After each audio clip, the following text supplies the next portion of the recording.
zvamaita henyu ndinokutendai nokundigashira kuno kuinsukumene. Makadiko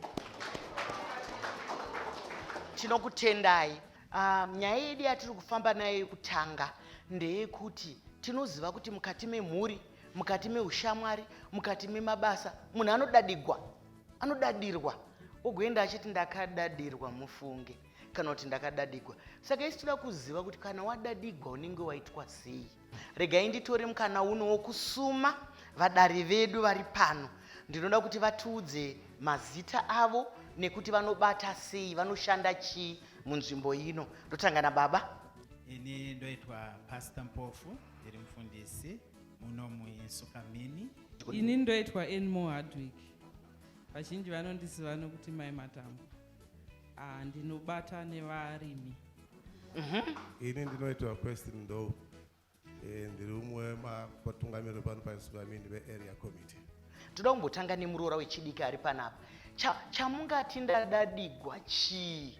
Vanhu vanenge vakuitai sei? Dzingave hama, dzingave shamwari, kana munhu akudadirai anenge aita sei? Kana uchinge wavhakacha kana kuti kubasa uchina kunobatsirwa kana kugovernment office kana chero kwaunenge waenda ukasvika panonzi pareception paya, munhu akangokuti ukamuti mangwanani dzimwe nguva anogona kusataura newe, kana kuti anenge achori zvake pafoni. Mazuva ano kune mawhatsapp, achisingagoni kunzwa kuti uri kuda kubatsirwa nei, kana kuti anongoti kubatsirai nei, kwakanaka here kwabviwa, wotoona kuti panapa hazvina kumira zvakanaka. Saka unobva ipapo uchinyatsonzwa kuti handina kubatwa zvakanaka, ndadadirwa. Mashoko akanaka vauchirei maoko. Manje muroora abva abata magovernment office. Hanzi unosvika zvako pareception munhu anenge ari pafoni, so iwe uchitaura kuti munoshanda pano here, ndoda kubetserwa, hanzi ndobva ndichinzwa kuti ndadadigwa. Nyaya yekudadirwa inyaya yekutadza kugamuchirika. Munhu wese anotarisira kuti pandinosvika ndigamuchira. Saka kana ndikasagamuchirwa zvakanaka ndinenge ndadadirwa. Ndizvozvo zvavari kufungawo. Vauchirei maoko. Asi ongororo netsvakiridzo iri kurakidza kuti kune vamwe vasingagamuchirike nekuti hunhu hwavo, tikataura pachirungu toti attitude. Munhu anobva asvika achinge kune makore, anobva asvika kunge ari kuvaviwa, anobva asvika kunge ari kumarwa. Dzimwe nguva hazvizoita sezvawanga wakatarisira, nokuti vanhu vanenge vakuda kuti vachikwanawo pauri ipapo. Asi tinotevedzera here munhu kana asingafare, kana achinge aine hunhu hwokuti anoita kunge anyorova, kunge adini? Ndozvatotevedzera here muupenyu? Baba Ndou, tibatsirewo. Of course nyaya yehunhu hunhu hwemunhu kana chiwa kwauri inogona nge maybe chikonzera usamugamuchira zvakanaka. Asi iwewo kana une hunhu hwako hwakangonaka, unofanira kugamuchira vanhu mune zvakanaka, zvisinei kuti munhu ane hunhu hwakaita sei. Mashoko akanaka, vauchirei maoko. Hanzi hatifaniri kuzadzwa uipi. Hatifaniri kuzadzwa uipi. Kana ukaona zvako kuti munhu ari kukudadira uyu, aiwa vabvunza kuti amwene maswera sei, marara sei, ndanga ndiri kuda kubatsirwa, anopedzisira kutoti mamuda kubatsirwa nei, otozopona kunzi adzokai henyu marashika, nzira ndeiyi. Handiti iwe kana ugere kumba kwako, ndingati iwe uri pako paunoti pako, usatarisire kuti zvinoitika uri pako iwewe zvichainoitika kumwe. Uyezve usafunge kuti mafungiro ako iwe ndo mafungiro umwe munhu, nekuti Mai CHISAMBA chandinovona ndechekuti munhu anongotarisira kuti kana iye ane kakuzhangandira kainako, munhu wese anofanira kunge aine kuzhangandira. Dzimweni dzenguva kwatinoti kudadirwa, hakusi kudadirwa, tasvika pamba pane vanhu vakadzikama, vanokugamuchira zvine unyoro. Handiti munhu anoti kana achienda kwaanoenda ane zvaanotarisira. Mai CHISAMBA, usaende kumabiko kana kumutambo uine munyu muhomwe kuti uchanopiwa sadza nenyama, nekuti uchanosvika ikoko kuine vanhu vasingadyi nyama, kuchidyiwa mukaka wakakodzekwa zvakanaka. Mashoko makukutu. vari kutaura mashoko akanaka chaizvo. Hanzi zvaunoita kumba kwako, zvaunoita kubasa kwako, usafambe nazvo. Handitika hamusati mamboona here kuti kana mumwe munhu akasvika vanofamba vakazvitutumadza muti mune mautobvunza kuti asi ava ndo chairman, asi ava ndo chairman here. Uchairman ngausare kwaunochandwa. Handiti ndizvozvo. Kune vamwe vamusingatomboziva vanenge vari bhosi mukuru chaivo. Matosvika kudai so vatogara pasi motozonzwa kuti apa tauya panapa ava ndo vakuru vedu. Muti vati aiwa sumukai. Asi vamwe vanoda kukurakidzai nokufinyamara nokudini kuti ndini pano. Hanzi nemukwasha zvinokutadzisai, munopedzisira moti madadikwa, imi musina kudadikwa. Nai ndouya pana maisband. Munoiona sei maisband? Iko kudadirwa hakugwadzi here? Munhu ngaangofanira kuve munhu nguva dzose. Usatarise. Muka here. Ande taurai. Munhu ngaafanire kuve munhu nguva dzose. Uve munhu anogamuchirika paunosvika. Uve munhu anozvininipisa. Uve munhu ane rudo. Kana une izvozvo zvose, ndinovimba paunosvika pese unenge uri munhu anogamuchirika. Ngori netsvakiridzo iri kutaura kuti ndafara chaizvo kuona baba mashonganyika. Ndobva ndati makadiwa mashonganyika. Ndasumudza ruoko rwangu nai. Iwo woramba wakaisa maoko omomunzi ndinofara maisamba. Munoiona sei baba ndou? Anenge akuvhairira nokuti iwe unenge waita zvezvo zvokuti wazininipisa, asi aratidza kuti ari kukusema kandi ari kutadzira pasi. Kumwe kumaofisi kune vanhu yatsoona kuti uyu ndibhosi chaiye. Wasvika anenge achikusema achikutarisa kubva pasi kuita kudenga, asi iwewe uchizininipisa. Asi baba ndou muri kuti ukasvika mumaofisi unobva waona kuti uyu ndibhosi chaiye achikutarisa achikusema. Ndiwo ubhosi here nai? Wokuti hanzi anokutarisa achikusema. Nekuti kana uchasema vanhu haufaniri kunge uchinzi bhosi. Munoiona sei Edwika? Pane inonzi client care, unofanira kugamuchira vanhu vaunoshanda nayo. You cannot be a boss kana pasina vanhu. Saka munhu wese anofanira kugamuchirika. Panotosharidzwa vatungamiriri pane anonzi macharacteristics evatungamiriri. Anofanira kuva ari munhu anosvikirika, munhu anokwanisa kugamuchira vanhu, munhu asingadadi. Mashoko akanaka vauchirei maoko. Takamboita chimwe chirongwa vana baba omweya muchandiregerera kuti kune mamwe mafundisi asisasvikike. Kuti hanzi kana uchida kuona munhu waMwari $300, kana uchida kuona munhu waMwari $200. Asika shoko rinoti muri vafudzi vevanhu vari kufudzaniko zvino? Nekuti kana uri mutungamiri svikika. Kune vamwe vanonzi macelebrity dai vanopembedzwa nevanhu vanosumudzwa kuti macelebrity. Zvikangokupinda mumusoro chete ndo panotangira kuparara. Tamboya tichikurukura zvedu nyaya muchibhazi chedu, vamwe vakati kudadirwa kwekuti kana waenda kunoshanyira hama dzako musi waunooneka kuti ndakuenda, ndova vana vanobva vatanga kuudzwa hanzi uchiripo kuti bvisai mashitsi nezvinhu zvese zvavanga vakafuga ngazviende kunowachwa. Vamwe wakati wakazvagara zvinozowachwaka. Vamwe wakati wakazvinwa zvanzarwo here muenzi achiripo here. Ameno hero jira kufuka kana kuwarira munozviona sei? Baba ndiri kuya kwamuri. Apo ndokudadirwa chaiko. Kuti ubve wataurwa uripo usati waenda. Aiwa zvinoitwa hongu asi ngazviitwe muenzi aenda. Kwete kuti zvitaurwe ndiripo. Kana wandidaro hatondidadira handidzoki futi. Baba wati handidzoke futi. Hanzi handidzoke futi kana maita. Kazhinji kudadirwa kunowanzobudikira pakuonekana. Umwe munhu mogona kunge makashanya muri vanhu vakawanda sezvakaita muri vana, asi pakuenda muchienda musi umwe chete, asi umwe paanogadzirirwa zvakanaka achipiwa zvakawanda kudarika vamwe. Izvozvo vanozviita nekuti mawiro amakamboitawo dzimwe nguva akauya nezvakawanda ndiye anopiwawo zvakawanda pakudzokera. Kare vanhu vaiti vachishanyirana, itsika yakuenda ichipera yekuti kana uchishanyawo hausingotarisira kungonowana kwauri kuenda kuti ubve nechimwe chinhu, asi unofanira kutoenda wakatogukuchirawo zvinhu uchisvika pamusha iwoyo. Mashoko akanaka vauchirei maoko.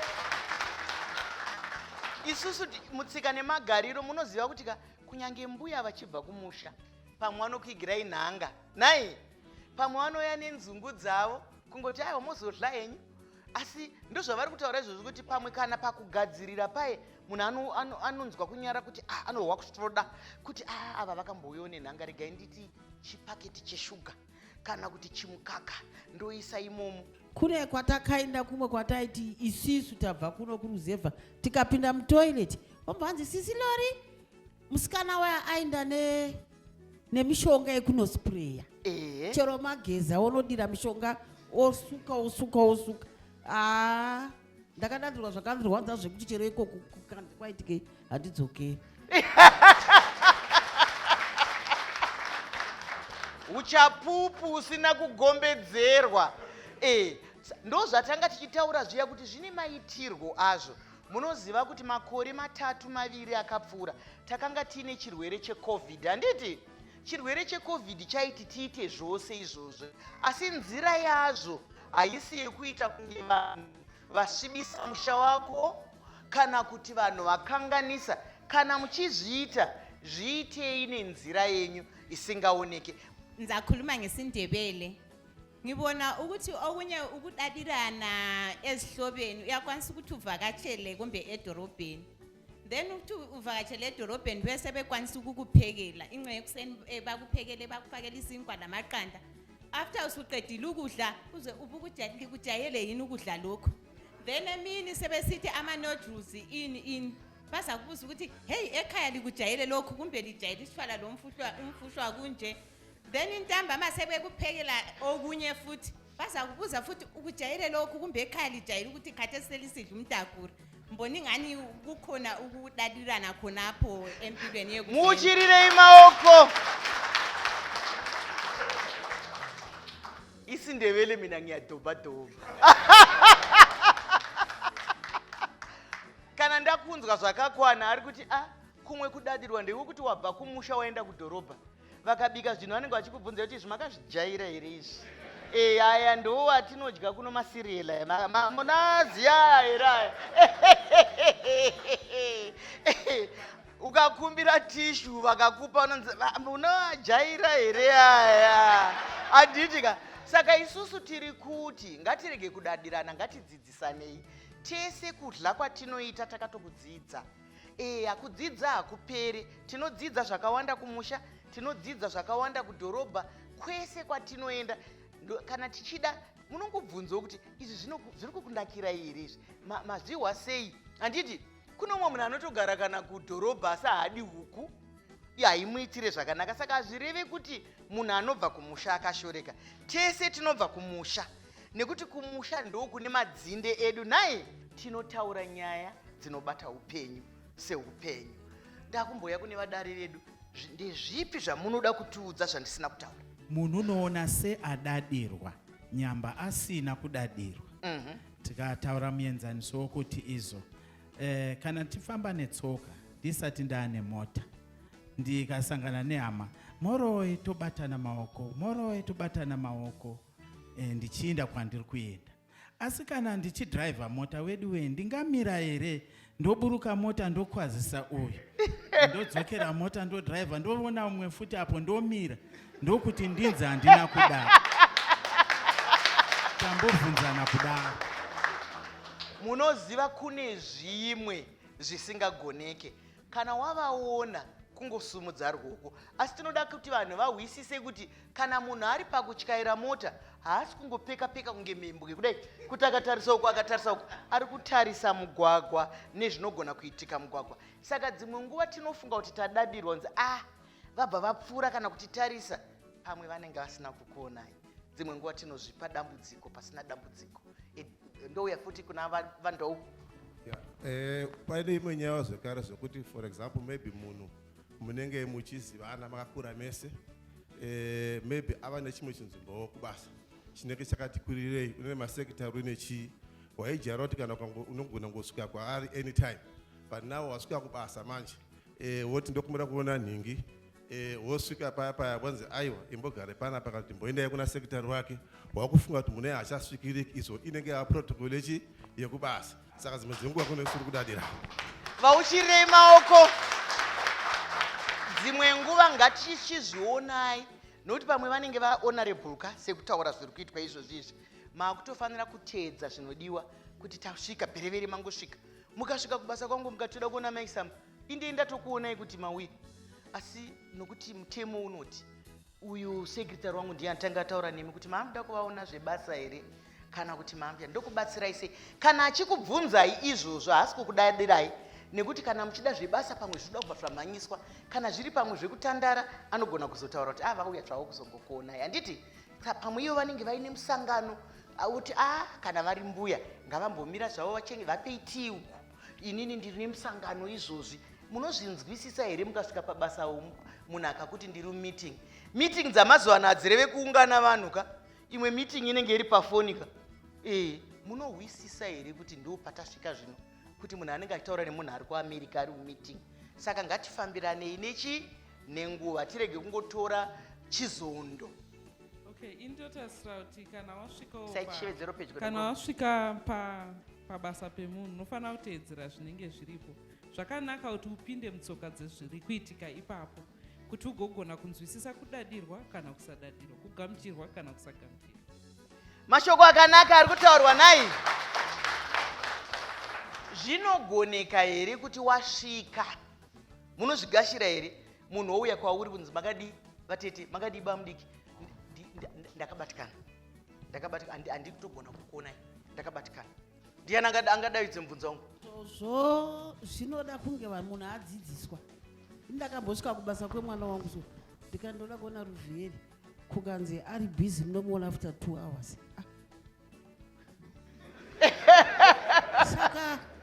saka hazvina kundibata zvakanaka ini asi mumwe andave naye akandudza kuti mwana wenyu iyeye ari pabasa kana ari pabasa anoteedzera mutemo webasa ende haasi kuzobuda asati apedza zvebasa zvaari kuita indamugara yapo kana apedza achaiwo kuonai zvaakuda kuti vanhu vadzidziswe nezvazvo nokuti unosvika kumba ukatukana nemwana kuti wandidadira nguva yatave yasiyana nenguva yekare yekuti waingosvika uchivhura dhoo uchipinda ende mwana wako yebasa rekutsvaira mutoireti harisiro raave naro ave nebasa remuofisi tonyatsopatsanura zvinhu nokuti kumbe kudadirwa unoti ndadadirwa iwe uri waenda nerong way.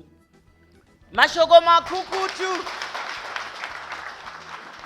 mai mandeya mane chishevedzerere muneiona sei nyaya yatiri kukurukura pano? Isusu pachedu tinofanira kunzwisisa nzvimbo dzinenge dzaane vanhu nemitemo inenge iri pabasa asiwo zvinobvavo nereception yaunenge apuwa tinokwanisa kungotsanangurira munhu ndinotozviona kuti ava ndamai havasi kuzozvinzwisisa iyeni receptionist ndovaita kuti vanzwisise kuti sei ndichidaro ndisingadisclose zvangu zvakanyanya asi ndichivaonesa chikonzero chacho. Mashoko akanaka vauchirei maoko vataura nyaya yakanaka kuti ngatitarisei zera. Nyaya yekudadirwa inyaya yakaoma ongo sana gogo ava vanenge vane varoora vavo vo vana gogo vanenge vachigara kumusha voshanyira varoora vavo kumatauni vana gogo vanosvika vachinzi gogo masvika mai chipindai mubhathi mutange magesa gogo mopedza kugesa mai mochinja apa kuna gogoko vanenge vatodadirwa nekuti haungakuti kuna gogo vachingosvika tangai magesa zvichireva kuti iwe watovashora kuti vane svina vakutozosvibisa kumba mako. Mashoko akanaka asi munoziva kuti kudinika ndo pandiri kuti dzimwe nguva tinotora nhongwa pasina. Munoziva munhu pamwe anenge afamba rwendo handiti kana pamwe kunenge kuchipisa gogo vafamba rwendo kwavakwirira bhazi kure vaneta kazhinji kacho pamwe panoda kugadzirwa kudla kazhinji munhu kana ageza anonyatsozorora zvakanaka. Ngatitarisei kuti zvaitwa nenzira ipi. Dzimwe nguva zvinhu zvakadaro zvinoitwa ruru rudo chairwo kuti mai moisirwa mvura inodziya mugeze vanoziva kuti maneta zvine unenge wakutoti ndanzi ndine tsvina hapana munhu ane tsvina nditi tinogeza mazuva ese kutsvina yacho inobva kupi nai.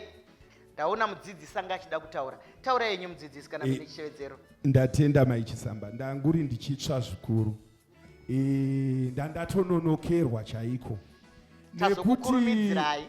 Ndatenda. Chandaona chandibata ndechekuti ndati dai tatanyatsotanga tapatsanura kunonzi kudadirwa naika, nekuti inini kudadirwa pauongororo yevara iroro ndinoona sokuti kudadirwa kunge munhu aine zviro handiti zvinopfachukira zvekuti zvinopfachukira, ndinoda kuti munzwisise pane shona yangu ipapo, asi iwe achiziva dambudziko rako rinokwanisa kubatsirikana nezvainazvo, iye okuratidza kuti zviripo zvinopfachukira asi hazvikwanisi kuya kwauri. Chekutanga motsi handiti.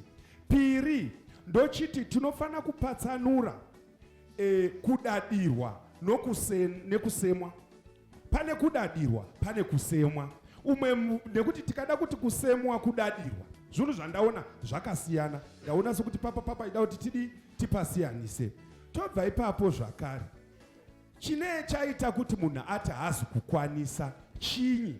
Munhu kana asingakwanisi, umwe musi une zvawakamuitira iwe zvinototyisa. Munhu angakwanisa sei? Sezvipi? Umwe musi wakada kana kumuurayisa, wakada kuita zvimwe zvinhu zvaigona kumukanganisira upenyu hwake kuti afe, kana kuti adonhe, pangava pabasa adonhe zvakanyanyisa. Angakugamuchira sei munhu ane huipi wakakurisa kudaro? Munondinzwisisawo here ipapo? Ndakuwisisai vauchiri maoko. Asi nyaya yacho zvino kana yopota nekuti munhu anoda kuti ufe, munhu anoda kuti adonhe, izvo zvamumweya maikisamba vachazvikona izvo. Asi zvamuri kutaura izvo regai ndipinde pazviri zvekuti munhu anenge ainazvo asi uyu orega kukupa. Iyoyo ongororo iyoyo inonetsa. Hamuzive kuti ndezvangu here. Munogona kusvika zvinhu ndakagukuchira zvakawanda, hamutomboziva pamwe ndachengeteswa. Mwana wangu anogona kunge asina nzvimbo yakakwana, ouya kuti mai ndichengetereyu. Imi mouya muchizvida, ndokuudzai kuti handina, asi imoti ndazviona. Saka dzimwe nguva hatizivi zviri kuitika. Handingatsanangurire munhu wese kuti munhu auya achikumbira kuti ndiri kukumbira chakati, ndoti aiwa hazvisi zvangu ndezve mwana wangu akauya sondo rakapera, izvi hazvisi zvangu ndezvamaingana vakandichengetesa. Asi ngatinzwisei upenyu. Upenyu hunofamba seupenyu. Ngarege upenyu nguva dzese ngaurege kufamba sekuda kwangu. Ndo zvinorapa. Handitika upenyu haufambe sekuda kwangu. Zvandinoziva inini ndo zvangu. Zvevamwe handigoni kuzviziva. Noti mwe munhu munonzwa kunzi ane mari stereka saape munhu chikwereti, pamwe yakatozara nechikwereti. Hamuzvizive. Hamuzvizive. Saka dzimwe nguva mimi munenge muchiti munhu uyu ane zvinhu zvakawanda, tinoona nhasi anodai, mangwana anodai. Kuri kuitika zvinhu zvakawanda mukati yenyika yedu. Handiti munozviona? Saka imi hamuzive mawaniro. Mawaniro anosiyana, maitiro anosiyana. Saka ngatiregei kuzviodza mwoyo. Ndasvika kuna vatete vangu maichisamba, ndinovaziva vatete vangu vari munhu anofara stereki, anogara achisekerera. Saka ndasvika kuye ndinoona kutambirwa kwandichaitiwa namaichisamba. Vachabuda mumba, kwaziwai makadiko. Zvinyoro ini ndichiziva kuti munhu anotaura akachangamuka. Ko nhasi maita seiko nai vatete munotaura muchidaro? Apa unobva watora kuti ndadadirwa. Nyamba vatete ava vana mastress avo yemumba mavo ari kuvanetsa. Saka tinofanira kusiyanisa ipapo nokuti munhu anenge ane zvinenge zvichimunetsa mupfungwa nguva iyoyo. Kana wajaira munhu uyu aine mufaro mukuru. Mashoko Rega timbonzwa kuti vamwe vanozviona sei kuti kudadirwa here. Sesu tiri muno mulowa gweru kuinsuka mini. Vanhu vakawanda muno vanotaura chindevere. Asi vanhu vechishonawo varimo. Ko munhu ukamhoresawo nechindevere akakudavira nechishona, unoona sewadadirwa here? Ndoda kuti ndimbonzwa kuti vamwe vedu vari kuti kudii. Mashoko makukutu arutaurwa nababa nhai. Usati wadairwa mubvunzo iwowo, inini mubvunzo wangu unoti marudzi ataurwa aya ndeekupi? Kana ari emunyika ine Zimbabwe hapana kudada kwaitwa. Ngatidzidzisei vana mitauro yedu. Iyoyo midiki diki yekukwazisana, yekutaura zvekuti munhu angarashike, yekubvunza, yekudini. Zvino isu hatidi kutaura mitauro yeduka, tinoda kutaura mitauro yevatorwa. Ndozvandogara nditaura, makamboona here mumwe murungu achitaura achiti yekera ndino ninhingi iyo nini kuti nasingeni. Makatimbonzwa murungu achiisa ipapa. Asi imimi ndimi munoti imimi neni ndisine chiti kana ndikataura Chindevere kana ndikataura Chishona. You know what I mean? Yeah, you know what I mean? You know what? Anditika kwatiri chidadiso kuti vana vangu havagone kutaura mutauro. Zvinoshodesa, zvinonyadzisa, nekuti murungu mwana wake anoziva chirungu, mujeremani mwana wake anoziva chijeremani, muputukezi mwana wake anoziva muputukezi. Asi munhu mutema wekuZimbabwe anodada nekusaziva mutauro. Ndabva ndasvoda ndakunogara pasi. Ndinotenda amai Chisamba. Ndinofunga nyaya yokuti kudadirana musadadirana hongu ichokwadi, kudadirana kuripo, but dzimwe dzenguva tofanira kunzwisisa masituations nemacircumstances, nokuti dzimwe dzenguva maybe munhu wanga wakajaira sezatambotaura, wasvika ari pabasa rokuti agone kukuona panguva kana kungatenda panguva yanga wakaita sei yawanga wakatarisira. Saka zoda kungonzwisisana kuziva kuti aiwa newewo uri munhuwo unofanira kunzwisisawo mumwe munhu. Kudadigwa kuripo, padzimwe dzenguva tofanira kuunderstanda kuti masituation atasi wadadigwa iwe usina kudadigwa. Ndingati ndiwo mashoko anga ndinawo. Ndinotenda mashoko akanaka ekupeta. Zvinodawo futi njere dzekungwarira kuti kuiyi wandiri kufonera chingodzima foni, wandiri kungodzima foni, handina chikwerete naye, ari kudzimirei. Hazvirevi kuti pese pamangoridza foni kamunhu anobva ati hallo, aiwaka pamwe ari muchipatara, pamwe ari mubasa, akadzima kaviri. Zvibvunzei kuti indava regai ndimbomira, handiti Hardwick. Regai nditende chirongwa chino chatidzidzisa zvakawanda. Regai nditi panyaya yekudadira nekudadirana, bhaibheri rinotaura kuti ida wekwako sekuzvida kwaunoita, not meaning your relative chaiyo chaiyo, asi munhu wese akakosha. Munhu wese akasikwa nemufananidzo waMwari. Kana wakatarisa munhu ona Mwari. Saka pauri kutarisa munhu wese, ziva kuti munhu iyeye ndiMwari, just like God angofanana naMwari. Saka hatifaniri kudadirana. Ngatingodzidzai muupenyu kungogamuchirana nekudadirana, zvobva zvatipa maropafadzo pane zvese zvatinoita. Mashoko makuku timuchirei maoko. Regai tinzwe kuna baba. Nyaya sokutanga kutaura kwandamboita. Dzimwe nguva unoona sewadadirwa, nyambisirwa, iwe ndiwe usina, rega ndingoisa chirungu, ndiwe usina kuread situation, usina kuverenga, unenge usina kuongorora uone kuti zvinhu zvakamira sei apa, asi unenge uchida kuti zvinhu zvifambe sokuda kwako nguva dzose. Zvikasafamba nenzira yaunoda, ndadadikwa.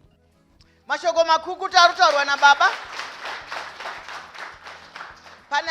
Inini ndinoti kugamuchira zvinenge zviripo paunenge wasvika kwakakosha.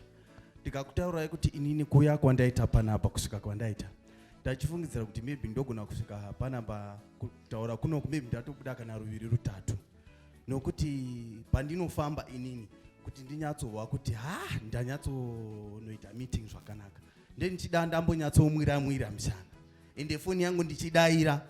Pari zvino pandasvika foni yangu matiti dzime mafoni, ndangoisa pasilent, yaring, asi ndikaona kuti ndidaire panapa padini hapaiti.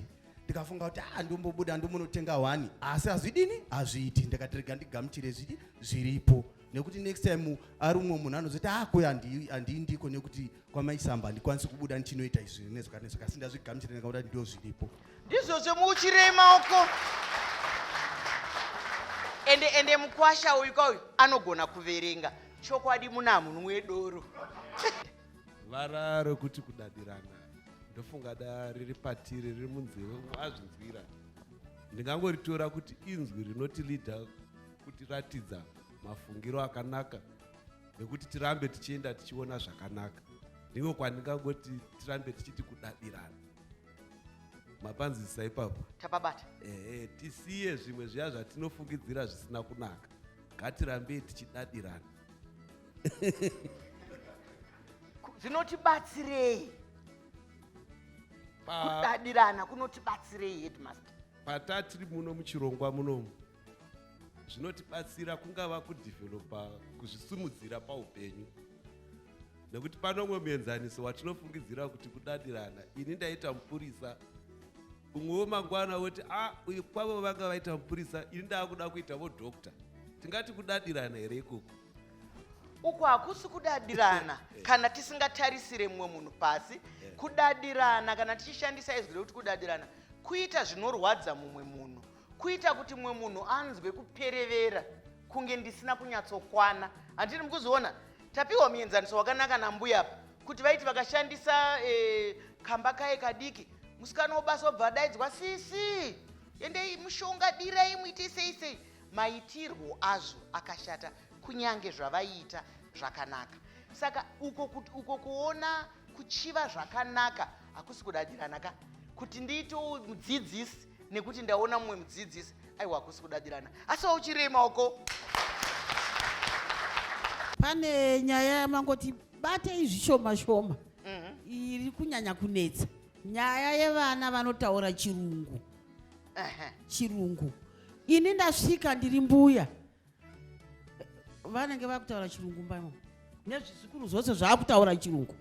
Chero chandora gireni kamu yedu chirungu chakanganisa rudzi, chirungu chakanganisa rudzi, hachichazikano pachinofanira kutaurwa. Chirungu ngachitaurwe kubasa kune vakadzidza. Munhu oya kumusha otaura chirungu nemudzimai wake nevana vake, handichaziva kuti vari kutaura zvakanaka pandiri kana kuti nokuti nandina kuda chikoro. Mbuya vakuhla kurehwa.